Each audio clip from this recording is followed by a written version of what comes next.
Much of a short statement to make, but I can react to your questions. So my short statement is that I'm happy to be here. I'm happy to be at Syracuse University. I'm being treated fantastically. I had an opportunity to meet the coach. He's an unbelievable person, great human being, great sense of humor, great knowledge. And I had a chance to meet with the players, give them a recitation, and have them ask me questions afterwards. And the questions were beautiful, and this whole concept of taking pictures with these phones, I did a whole lot of that. So, what do they call them, selfies? Yeah, that's a new concept. And I tried to satisfy their desires by taking all the pictures that they wanted. But I'll emphasize to you, it's good to be here. The attitude is fantastic, and the history is what it is. So I'll try to be very honest with you, and whatever I can, I will be honest with you. And so here we are. If you have any questions, please raise your hand, and we'll bring a microphone to you. Stephen, in front.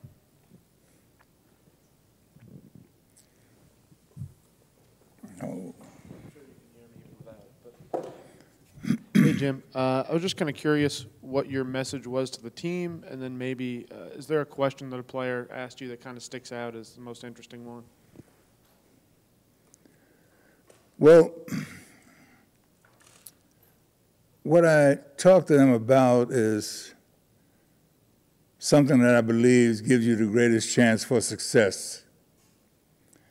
I talked about the mental aspect of the game and the physical aspect of the game, and the combination of how the two of those things work. And I talked to them about the fact that football is a team game, and you have to appreciate each player that contributes what they're supposed to, which might be minor compared to the quarterback or the wide receiver or the running back.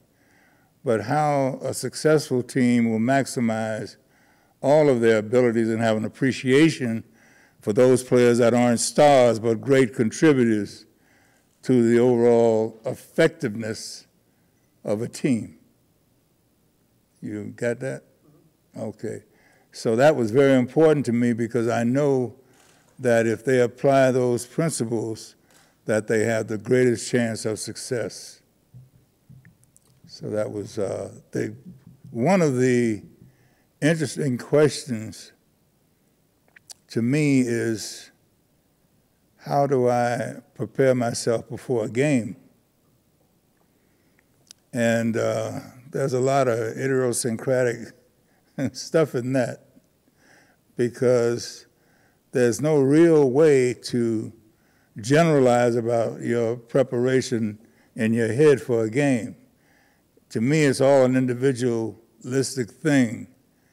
And each person has to find that peace of mind that allows them to get ready to play in a game at their highest level of performance. So I was a person that did not want to talk a lot. I didn't want to communicate a lot the night before the game and the day of the game. I wanted to go inside of myself and prepare myself from an inside-outside situation.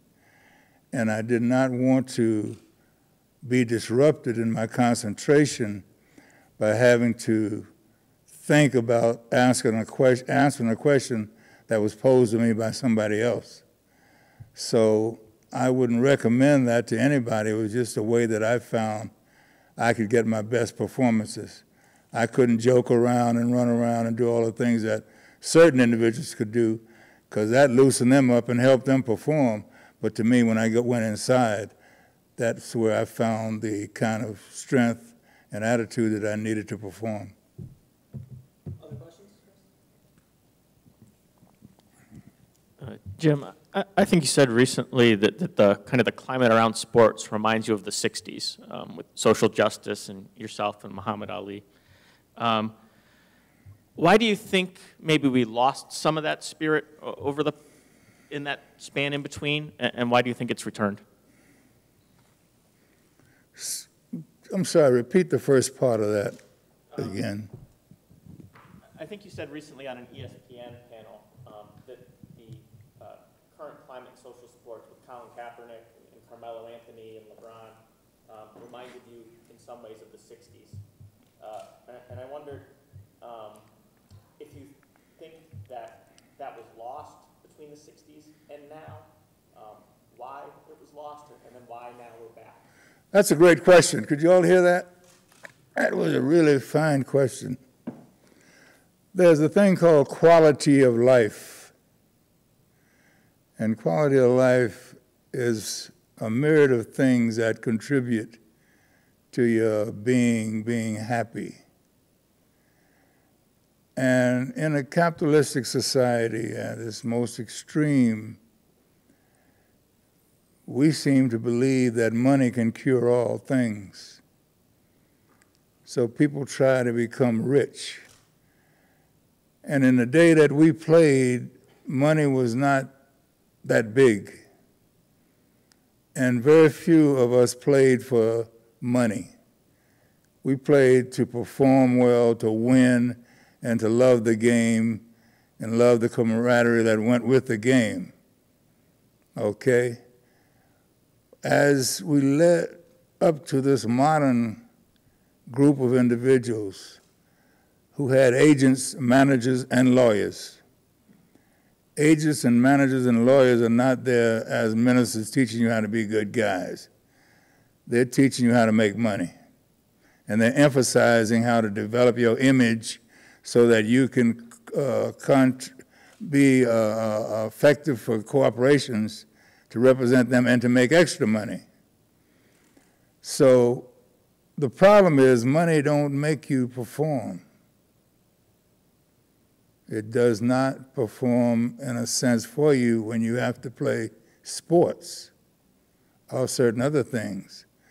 So there was a generation of individuals that thought that because they knew how to make money and develop an image that would be commercial, that they were on top of it. But that particular generation got into drugs and into problems that shouldn't be because they were making all this money and they had all of this publicity.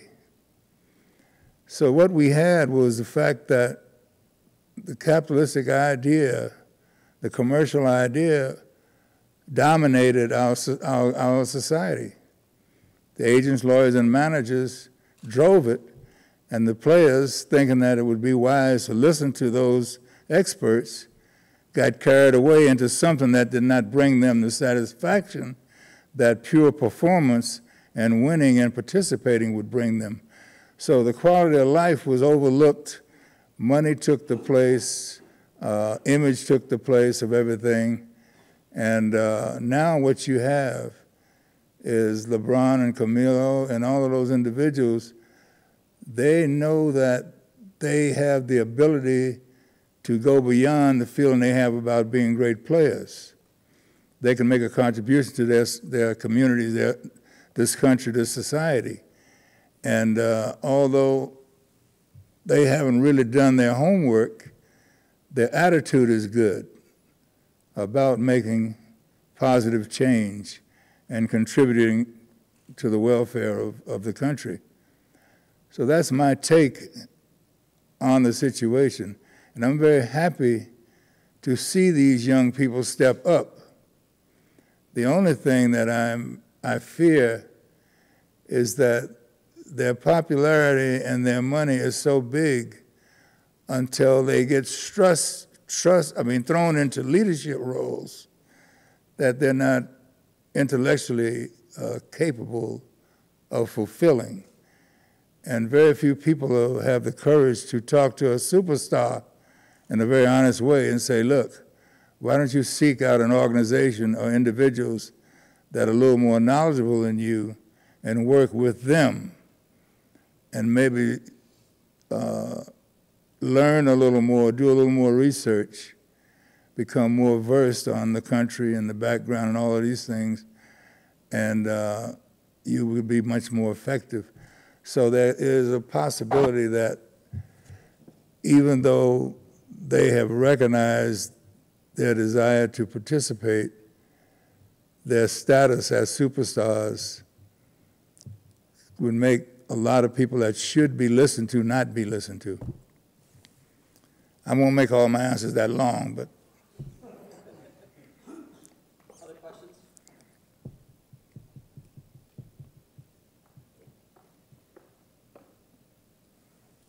Jim, you said you had an opportunity to speak with Dino and you took some positives away from him. What were the biggest takeaways for you, and what do you see about the environment of Syracuse football at this point?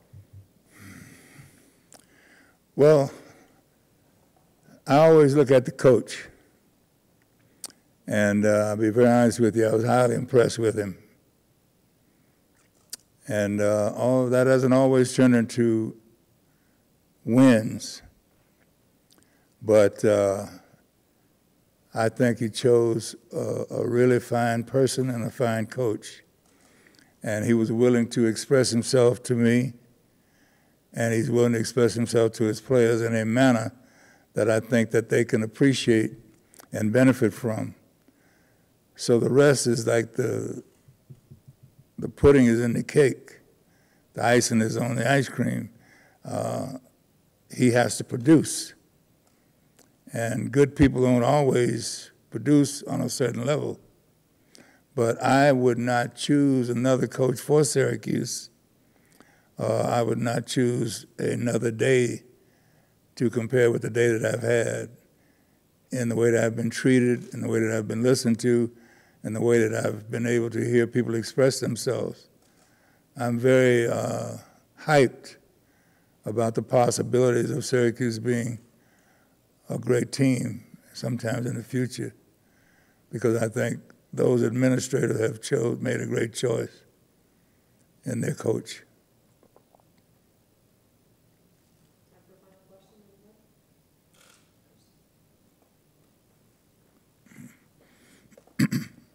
Jim, on that same kind of ESPN panel, I think you mentioned you support Colin Kaepernick's protest, but you would have gone about it a little bit differently. I'm curious what your thoughts are about, seeing high school kids join that protest, more NFL players join that protest, and I don't know, just your overall thoughts on it. Well, let me be very honest with you. You guys have tremendous influence. So a young man who's now playing second string and is a football player and a nice guy and informed to a certain degree doesn't stand up during the national anthem. Now, what it takes to do that is nothing but standing up. So I'm 80 years old. I've been working all my life to try to help those who needed it, try to work with other people to create like-minded individuals that we could say, for example, represent the fact that Muhammad Ali had the right to be a conscientious objector, tried to work with gangs, tried to explain to cultures that all human beings should have an opportunity to deal with equal rights. So I don't really need any youngster of today to lead anything. I need them to follow the wisdom of those elders that have been there and who qualify because of the success of their endeavors. So you have a star system now that's difficult to bridge because these kids are fortified. But Colin is a very beautiful human being because he reached out to me. He got my telephone and number and called me, and we had a great conversation. And I'm with him 100% as far as his sincerity and his right to bring these things out. The things he are pointing to are things that should be evaluated, okay, and handled by those who are in a superior position to him. When you talk about police killing people and the brutality, that is not something that you can march in the streets and just protest against, because every case is a different case and should be adjudicated. And we have people in position in the political arena that should be spearheading those kinds of things. We have a judicial system, we have police chiefs, we have the President of the United States. And so that issue is above football players, okay? So you can point it out, but you don't necessarily want to disrespect the national anthem or the flag, because there are outside entities that are trying to bring this country down. We had to go back to the remembrance of 9/11. And if that memory don't do anything to you as an American, then you really are not a very sensitive human being. And when you think of the sacrifices that our firemen made, you go into the service where our soldiers are in foreign lands and risking their lives and dying, then you have to be careful that whatever you do, don't cast a shadow on the greatness of what these people are doing to make this country a country that you can have the right to speak out and there's no retaliation, other than someone else criticizing you because they have the right. So you can't, when you deal with the right, it can sting you or it can exalt you, you know. So I talked to him and I expressed the fact that I thought his intentions were great, and I backed that 100% because I'm glad to hear a young man speak out. But when it comes to our country and our flag and our national anthem, I don't want to tamper with that. I want to take off my gloves and I want to work hard to deal with a process that can bring about positive change. A process, working with like-minded people, approaching it the way you should approach it, and eventually bringing about change. That has happened in this country.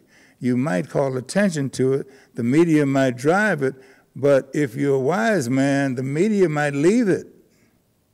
So if it's media-driven, it's a big issue. But if it's not the right kind of issue, when the media leaves, the comments dry up. But when you are dealing with a process and you're instituting things that are going to be good for your schools and your education, and when you're dealing with, as we did in American, trained policemen in life skills, when they didn't think they can get anything out of it, and when they got out of it, they appreciated it. These are the kinds of things that bring about the results that we want. So America's a great country. It has a lot of work to do, okay? And the freedoms that you enjoy will not always be popular with someone else because they enjoy the same freedoms. But the bottom line is it's easy to talk. It's easy to have the media pick up on something, and it's hard to have the patience to put something in place that you can build upon, and that eventually will lead you to each citizen having their equal rights. Thank you. Anyone else? We have for today. Mr. Brown, we appreciate your time this morning. Thank you. Thank you, gentlemen, for being here.